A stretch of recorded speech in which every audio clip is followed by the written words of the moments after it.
안녕하십니까. 양주 오직예수교회 이경재 목사입니다.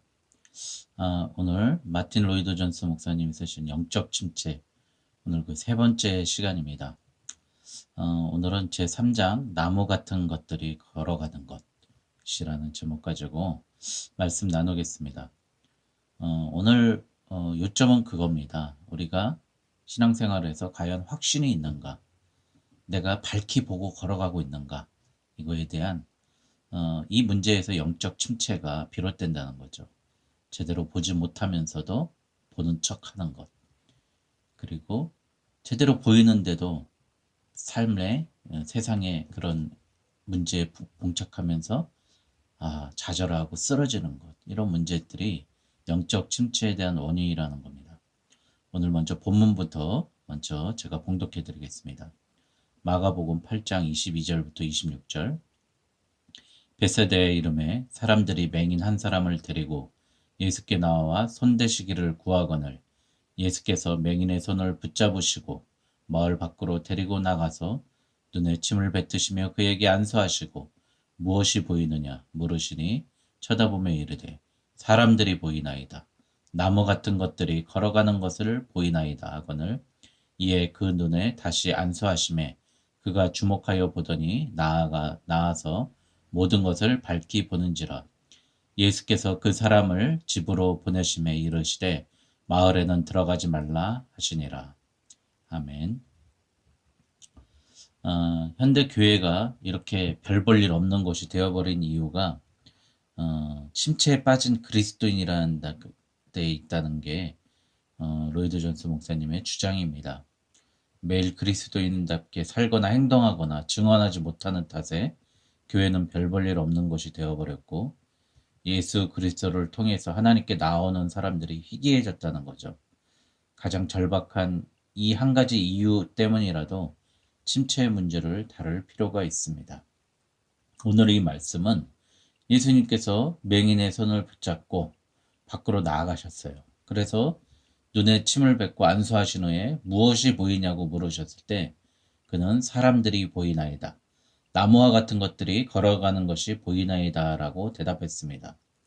그러자 또 한 번 그의 눈에 안수하시고 그랬을 때 시력이 완전히 회복되었고 모든 것을 밝히 보았습니다. 주님은 한 번만, 예수님은 한 번만 하셨어도 말씀으로라도 다 고치실 수 있는데 이번에는 희한하게 침을 뱉으시고 두 번째 다시 안수하시고 하셔가지고 나았다는 거죠. 이 행동에 대해서 예수님께서 하신 일에 대해서는 분명히 교훈과 의도가 있다는 겁니다. 이 사건은 하나님의 백성들이 영원한 교훈을 주며 무서운 메시지를 줍니다. 왜냐하면 이 일이 무엇이냐면 이 맹인과 같은 상태에 있는 자들이 많다는 거죠. 이 맹인이 치료받는 과정이 첫 단계에 머무는 자들이 많다는 거죠. 사람들이 보이나이다. 나무 같은 것들이 걸어가는 것이 보이나이다. 라고 했습니다. 이게 어떤 상태죠? 이것은 뭐라고 규정짓기 힘든 상태입니다.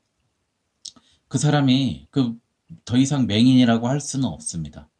무언가 보이기는 하니까요. 그렇다고 완전히 본다고 말하기는 어렵다는 거죠. 사람들이 걸어다니는 것을 나무와 같은 것들이 걸어다니는 것으로 보기 때문입니다. 그는 맹인이라고 할 수도 있고 아니라고 할 수도 있습니다. 본다고 할 수도 있고 못 본다고 할 수도 있습니다. 그 예수님의 관심은 맹인처럼 밝히 보지 못하는 탓에 불안하고 불행하며 비참하게 사는 그리스도인들에게 있다는 겁니다.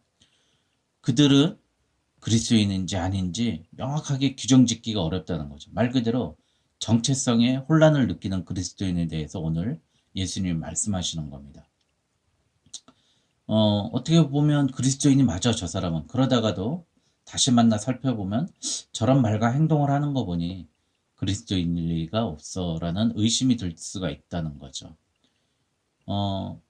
예배를 드리면서는 맞아, 난 그리스도인이야, 이걸 믿으니까 라고 생각하다가도 뭔가 문제가 생기면 아니야, 내가 그리스도인일 리가 없어, 그리스도인이라면 이런 생각을 할 리가 없지, 이런 짓을 하고 하거나 하고 싶어 할 리가 없어 라고 하면서 낙심합니다.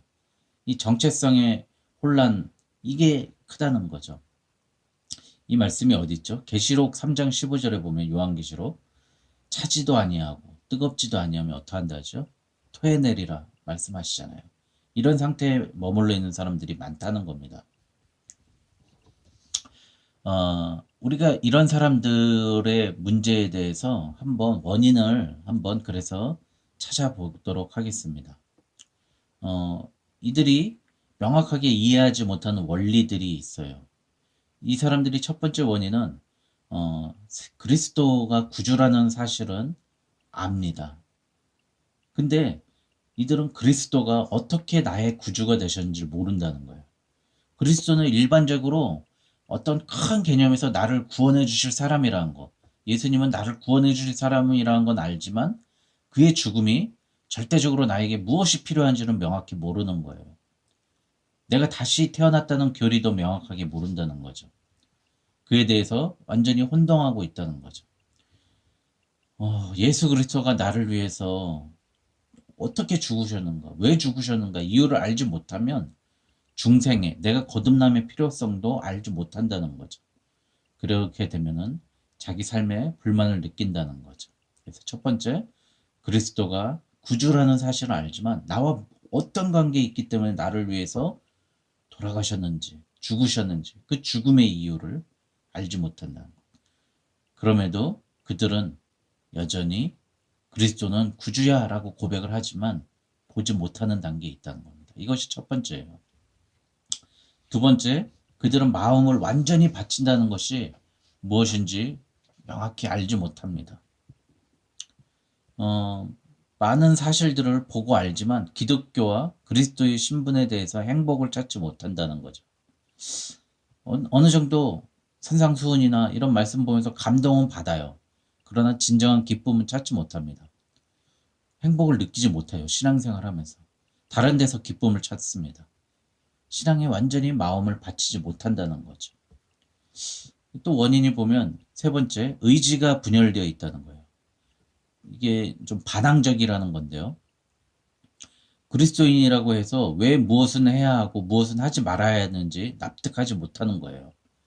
그리고 그런 태도를 편협하게 여긴다는 거예요. 그리스도가 구주라는 사실은 인정하지만 의지를 가지고 주님의 가르침을 적용하는 영역에서는 명확하게 이해하지 못하고 혼동을 느낀다는 겁니다.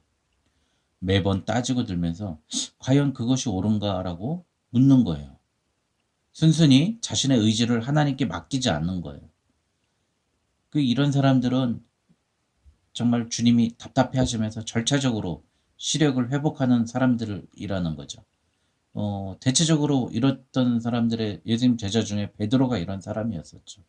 도마도 물론 그런 사람이었고요. 근데 이게 이런 원인이 이제 이 세 가지가 있는데 보면 본인들이 사실 잘 못하는 문제에 있어서 이런 문제가 있다는 거예요. 개인적인 문제에 보면은 어떤 문제가 있냐면 그렇게 희미하게 보거나 자기 색깔이 불분명한 사람들 그리고 확신이 없는 사람들에 보면 세 가지 예를 들어본다면 첫 번째, 그들은 대체로 명쾌한 정의에 반발합니다. 명확하고 확실한 것을 싫어해요.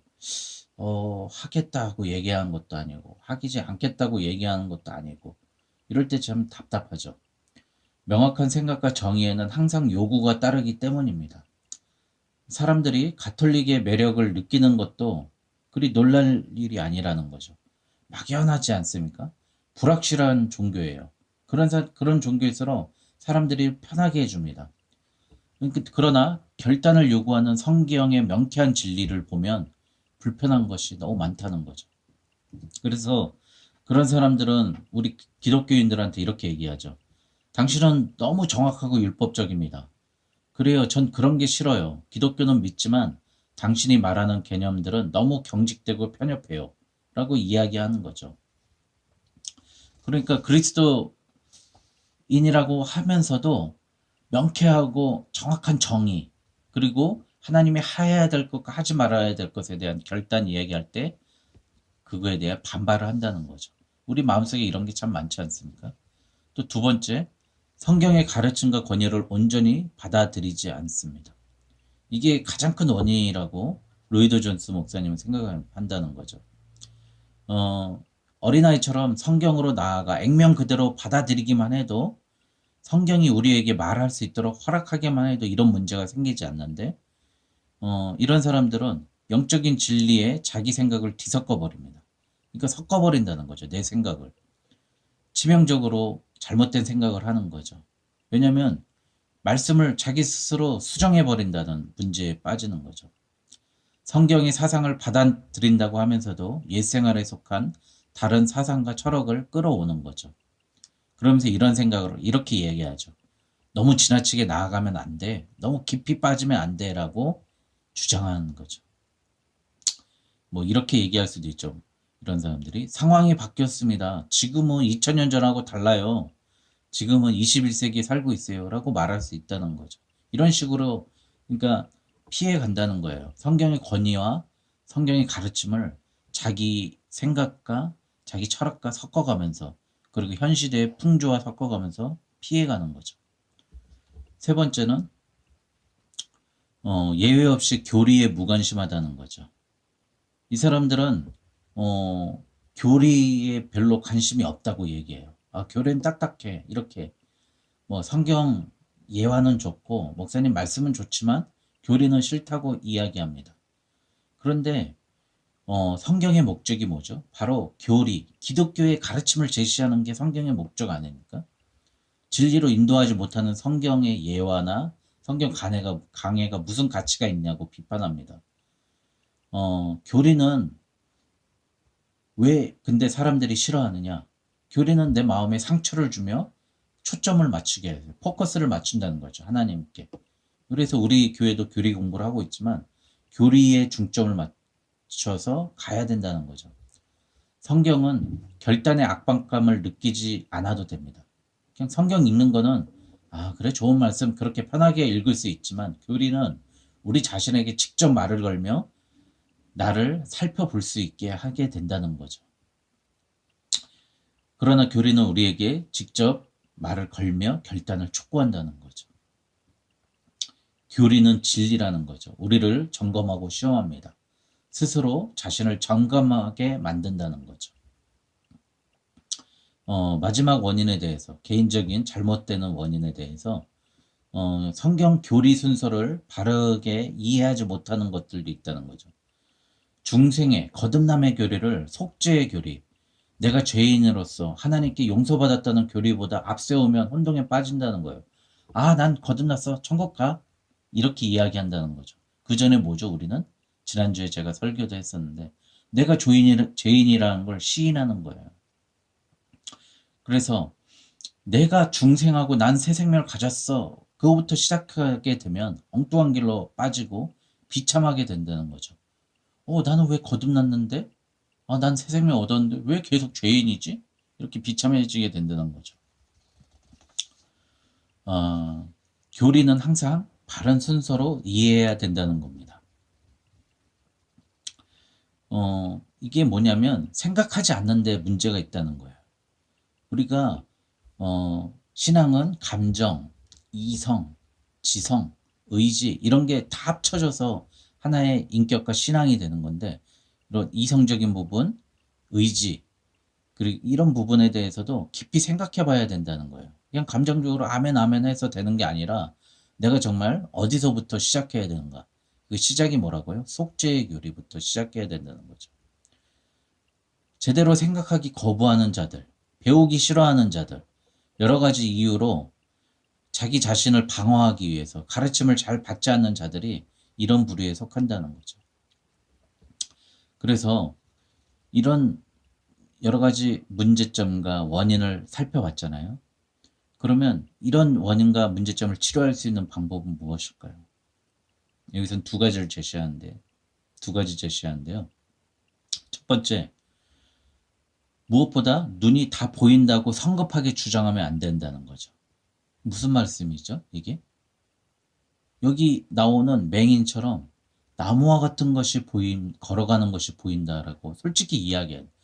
하나님, 저 솔직히 잘 안 보여요. 교회 나와서도 아멘 아멘 하는 게 아니라요.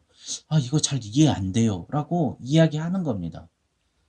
조금 은혜 받았다고 섣불리 간증하는 것도 정말 큰 죄라고 여기서 이 얘기하는 거죠. 물론 유혹이 많죠. 내가 왠지 은혜 받은 것 같고 그럴 때도 근데 잘 안 보여.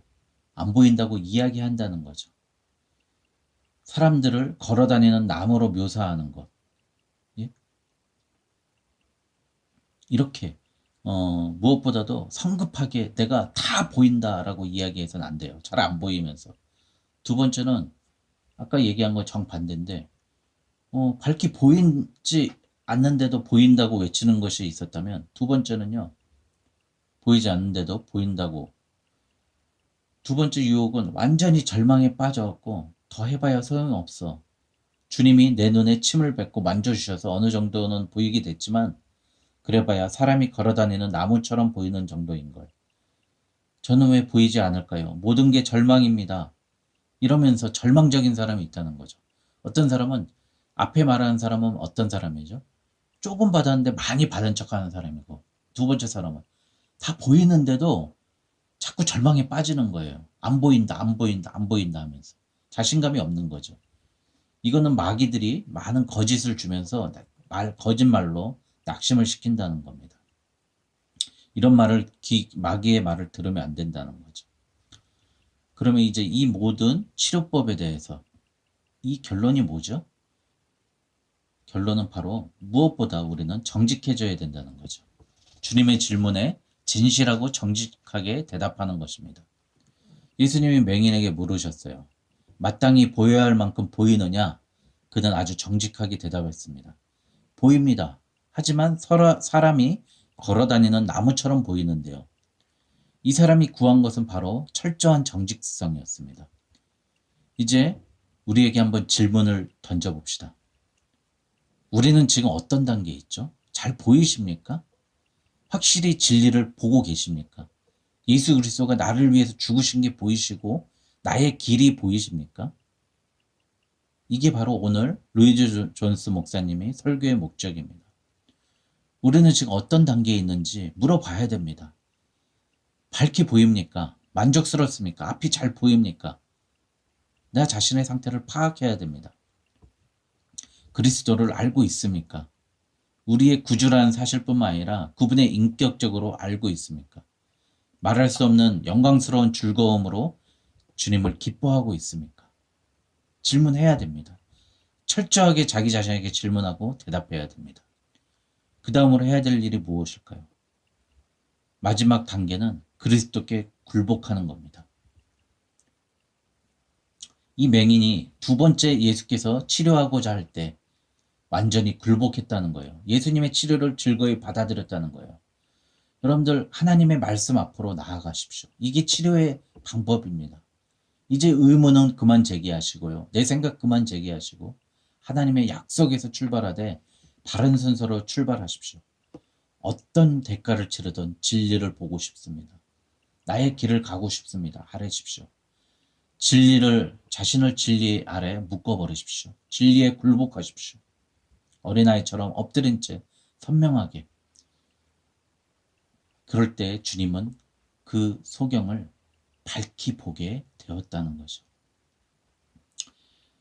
우리를 죄에서 벗어나게 하시려고 하나님의 아들이 하늘에서 내려와 이 땅에 사시면서 그 모든 일을 하셨다는 것, 십자가에서 죽으시고 장사되시고 다시 살아나셨다는 것, 하늘에 오르시고 성령을 보내주셨다는 것, 이것을 믿으십니까? 이것을 믿으셔야 신자가 혼동 속에서 상태에서 벗어날 수 있습니다. 진리가 무엇이냐? 그걸 물었을 때 뭐라고 했죠? 요한복음 17장 3절에 영생은 곧 유일하신 참 하나님과 그가 보내신 자 예수 그리스도를 아는 것이라고 예수님 말씀하십니다. 이게 우리 영생에 갈 수 있는 길입니다. 여러분, 주님 앞에 말씀 앞에 나아가시고 예수님의 만져주심이 단 한 번에 되는 사람도 있지만 여러 번 장시간에 걸려서 될 수 있습니다. 여러분들 예수님의 그 놀라우신 전적으로 나의 의지를 굴복하면서 나아가시는 우리 오직 예수교회 또 여기 애청자 여러분 되시길 주님의 이름으로 축원드립니다.